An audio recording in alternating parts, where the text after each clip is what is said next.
अब उस परमात्मा के वो भगत रहे हैं कभी कि इस कलयुग में उन्होंने घनी भक्ति कर रखी है। जो आज जो नाम ले रहे हैं भगवान के, घने प्यारे बच्चे हैं, बेटा है चाहे लड़का है चाहे लड़की, स्त्री है पुरुष, और ये पार ना हुए धन हो जाएगा घना इनके पास भक्ति का। इतना गजब का मंत्र है ये। और ये पार ना हुए तो काल का फंस जाएंगे, फिर इन्हीं में से ये ब्रह्मा विष्णु महेश बना होगा, और फिर उन्हीं में से रामकृष्ण बना के भेजेगा।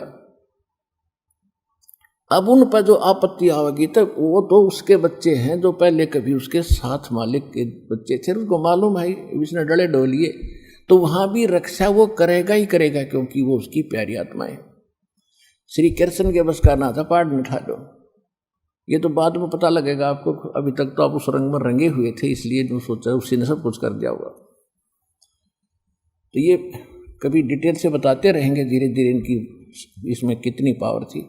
तो कहते हैं वो परमात्मा ही ऐसे समय में भक्ति की रक्षा करने के लिए और भक्ति को बनाए रखने के लिए ऐसी लीलाएं स्वयं ही करते और कराते हैं, ऐसे सर्कमस्टांस बनाते हैं, फिर स्वयं वहाँ अपनी पावर से सब कुछ करते हैं।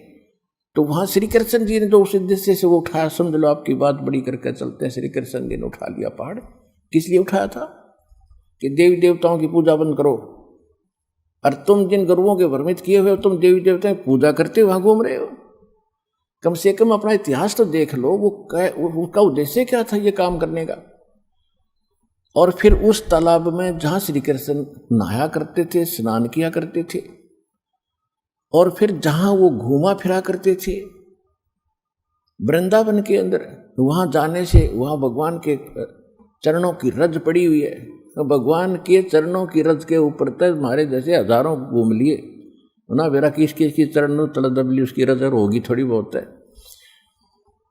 अब कहने का भाव ये है कि श्री कृष्ण जी ने तो वो क्षेत्र छोड़ दिया था, त्याग गए थे और द्वारका में गए थे, और परमात्मा ने मालूम था कि भ्रमित करेंगे मेरे बच्चों को, और ये फिर द्वारका भेजा करेंगे श्री कृष्ण के जाने पास है।